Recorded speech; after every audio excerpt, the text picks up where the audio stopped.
Hi, welcome back to the Scent Advocate.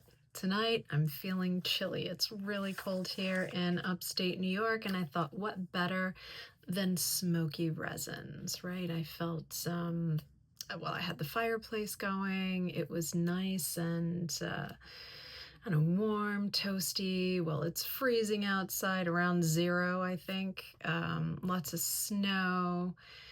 Gosh, it feels like spring is going to take forever to get here. So I was just thinking what would feel great right now is a fragrance that is warm and cozy and resinous and smoky like the fire. And so that's our theme, smoky resins. Let's jump right in. The first fragrance I have is Burning Ben by Strangers Parfumerie. I absolutely love this house. The nose is Prin Rose. He's amazing. This house is out of Thailand, and I've been collecting from this house for quite a while. I'm a huge fan. These are very artistic. So proceed with caution if you're inclined to do a blind buy. I definitely recommend testing these first. They are strong. Even though this is an EDP, by the way, 30 ml, and it goes for about $90. It is a powerhouse. So we've got hay, plum, espresso, tobacco, hazelnut, leather, chocolate, incense, and castoreum. Absolutely amazing stuff. I love this in the colder months. I would say this leans masculine, but you know me. I don't care. The chocolate is not sweet. It is definitely a mature dark chocolate, perfectly offset by that coffee. So if you like a dark coffee note, the castoreum is there, but it really doesn't present as animalic. I know that's potentially hard to imagine, but it's really offset beautifully by that chocolate and kind of wet tobacco and espresso notes. It's amazing stuff. Burning Ben by Strangers Parfumerie. Next we have Scotch Pete. Another favorite from this house. So again, about $90. And oh, by the way, Burning Ben was a 2018 release. Scotch Pete is 2020. Prin Rose. This is also a 30 ml EDP. The notes in this are malted barley, hay, peat moss, oak barrel, clearwood, cade, dried fruits, tonka, smoke, and cedar. And it was that smoke that I was kind of craving tonight. And this one also leans a little bit masculine. Cold weather, but it's got a brightness to it. I think it's that dried fruit. It does come across as a bit sweet, and the animalic part is missing for me. The oak barrel, I'm not getting too much. I really enjoy wine.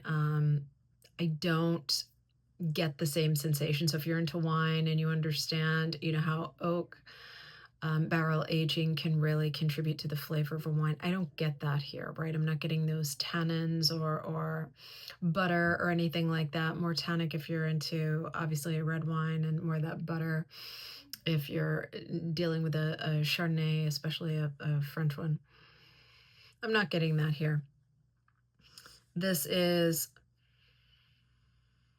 a wonderful tonka smoke, barley and dried fruits. Absolutely stunning stuff. Scotch Pete. Next, we've got, I'm going to butcher this, Gheorghe or Gheorghe, another offering from Strangers Parfumerie. And there we go. Another 30 ml eau de parfum.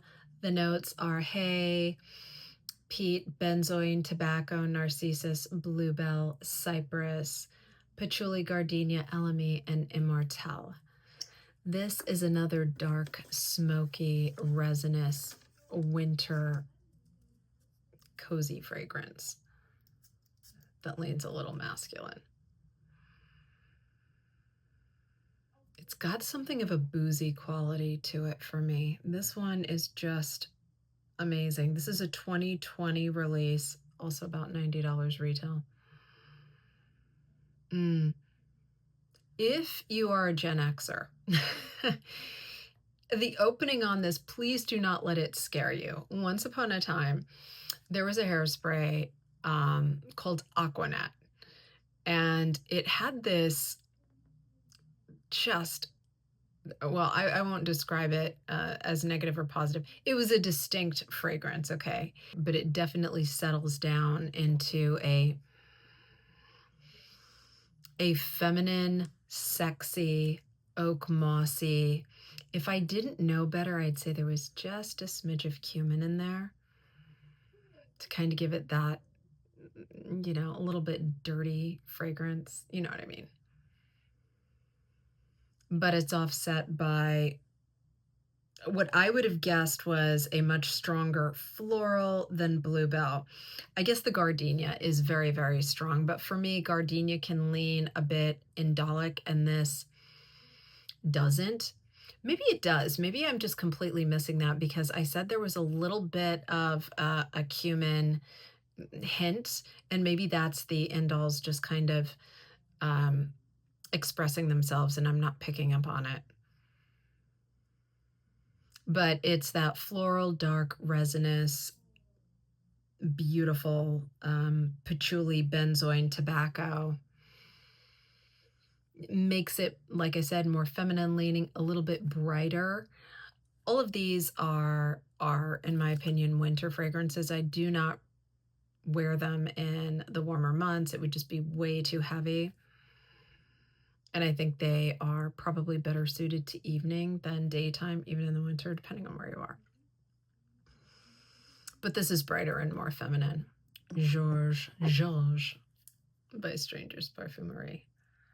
There we go. All right. Next, we've got, this one, Onthamara. This one, I want to say paid over $300 for. It is, I believe, also a 30 ml. Yeah, and this is, I think, an extrait.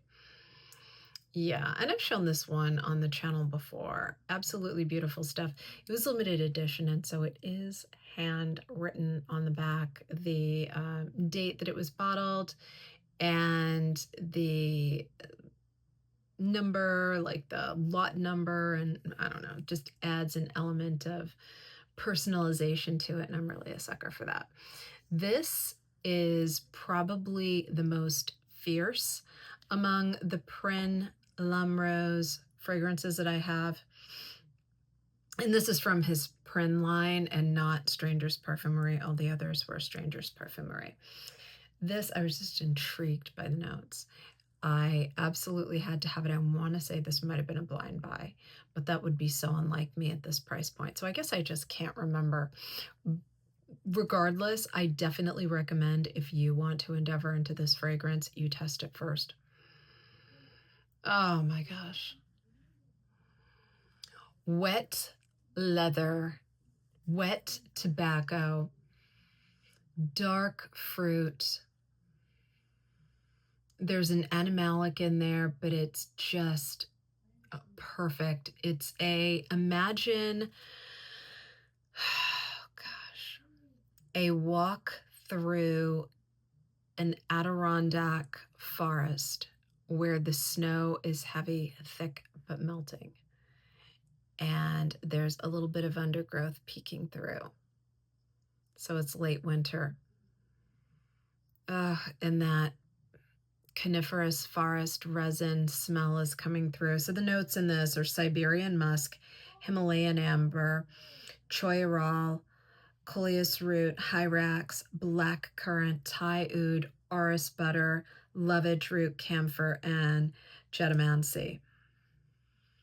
For what it's worth, I'm not getting a true camphor here. I mean, this isn't like mentholatum or Vicks Vapo Rub or anything like that. It expresses itself to me as pine needles. Like I said, that coniferous forest thing going on. Oh, this light's terrible. I gotta fix that. This is exquisite. It is very artistic, very niche, very acquired. It's an acquired taste in fragrances, in my opinion. And oh my God, am I glad I have one. It is amazing. Onthamara, dark, beautiful, resinous, probably leans masculine, but definitely unisex. It's just, you know, a slight nod to the masculine direction. Okay, that is it for the house of Prin and for Strangers Parfumerie. Moving on to Couteau de Poche, Fumabat. There we go. This is a beautiful, smoky, resinous fragrance. It's got black pine, carnation, which I am not, florals just don't work on me for the most part. Some do, but for the most part they don't. But I'll tell you, when it comes to carnation, I absolutely adore it. My mom and I, when I was a little girl, we would have date nights and she would always buy me a little carnation. It was just so sentimental and it means the world to me. Whenever I smell carnation, it takes me right back. It's so meaningful and special. And I think it's a beautiful fragrance anyway. Light, pretty, a little bit powdery. It doesn't have that indelic feel. It's just sweet, like a little girl, like I used to be. And I miss it. And the purity of the love there was when my mom gave me one, and how special the evening was when we had a girls' night out. So, black pine, carnation, green tea, galbanum, mint, vetiver, leather, patchouli, frankincense, and oak moss. I adore oak moss. This is a beautiful smoky fragrance. If you like smoke, really high quality wood burning from maybe a bonfire, but not too much, right? There's just enough of that, and it's offset by the floral. The mint, this is one of those fragrances where the combination of the notes creates a general accord as opposed to the linear expression of the notes themselves. So the mint is there, but if you didn't know it was there, you would just say, wow, this is an amazing fragrance, and it's hard for me to pick out the notes. Since I know it's there, I get it, but it's definitely not a mint fragrance. Same with the vetiver, the green tea, the pine. It just comes together into this beautiful bonfire in a winter forest where it's cold all around you, but the fire is keeping you warm, and you can't see too far into the distance, right? But you know it's safe because you're around a fire and there are lots of people near you, and there's a safety to it, and a warmth despite the cold around you. And the trees are tall and they keep out anything negative. Oh, it's lovely. There's a slight green element that I think is coming from a combination of the pine and the vetiver. The frankincense isn't overly expressive, but it's definitely there as that resinous richness.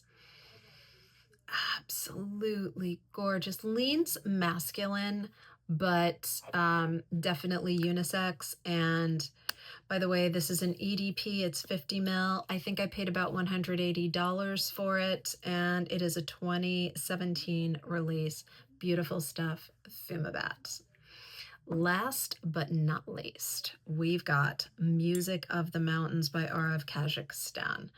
This bottle is stunning. Now, I've seen others similar where they've got the metal plate and the leather, I think this is real leather banding that holds the plate in place. And the bottle is heavy. It's no joke packaging. The fragrance is an eau de parfum. It's 95 ml, and I paid $255 for it approximately.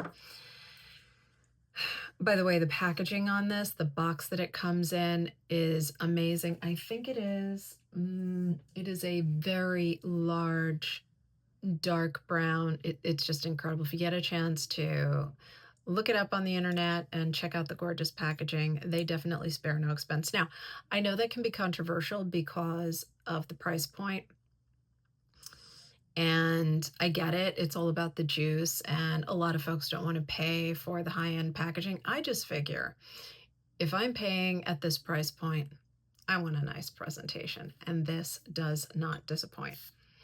This fragrance is nutmeg, cinnamon, pine, labdanum, lavender, patchouli, cedar, vetiver, and sandalwood.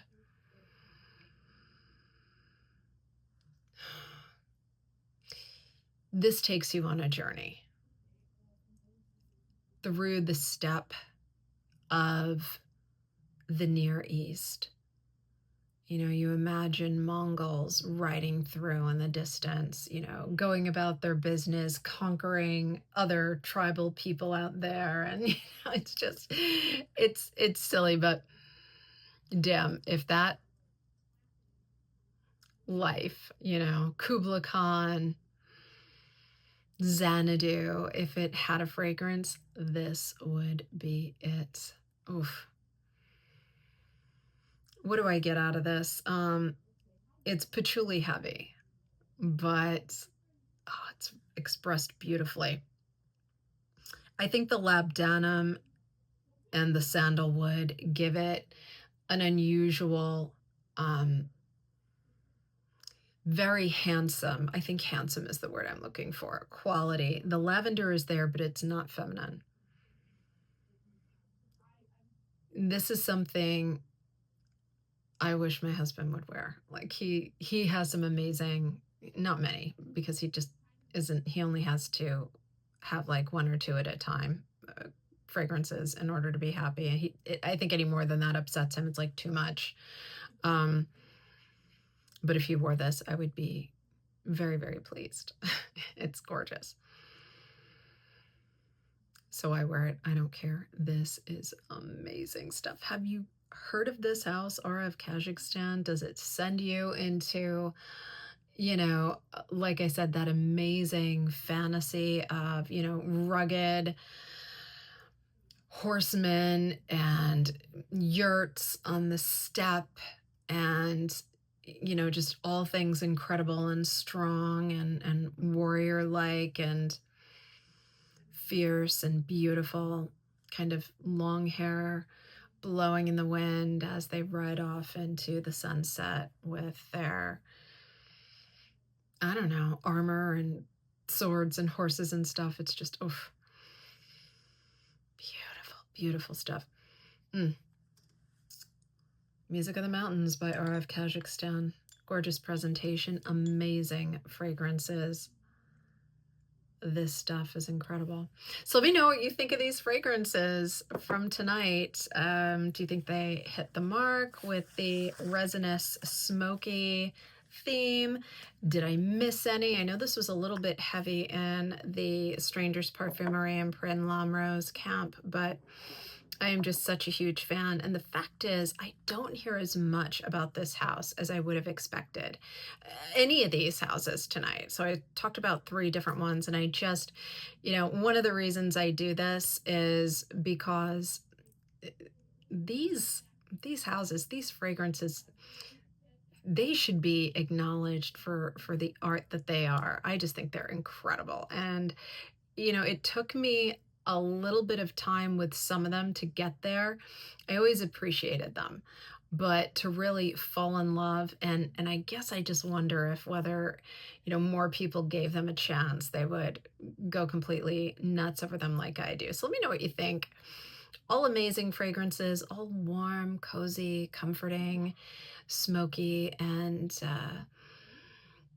like a warm, safe blanket around you on a cold winter's night. So if you're not a subscriber, please consider subscribing. If you like niche and indie fragrances, and if you like the video, give me a thumbs up, and I would love a comment. So please consider leaving one. I'll see you in the next one. Bye.